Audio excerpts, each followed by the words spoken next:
Jaz sem Uroš Zupan, pred sabo oziroma v svojih rokah imam najnovejšo knjigo esejev, Arheologija sedanjosti.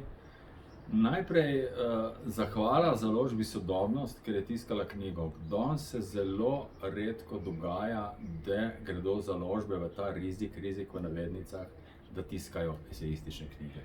Teh knjig se založbe izogibajo. Knjiga je pa specifična knjiga o književnosti. Za bralce bi rekel, to bo zanimalo bralce, ki jih zanimajo knjige in ki imajo radi knjige.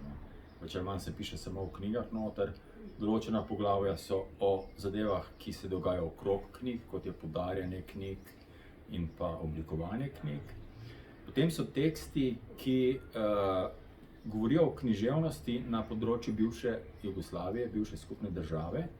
Teksti, ki se ukvarjajo z mednarodnim prostorom, in pa določeni teksti, ki se ukvarjajo z slovensko književnostjo. Skratka, gre za knjigo, ki je namenjena predvsem ljubiteljem knjig. Tisti, ki branje smatrajo in imajo za nekakšno hrano in v tem prehranjevanju z branjem uživajo in ta stvar pomaga živeti.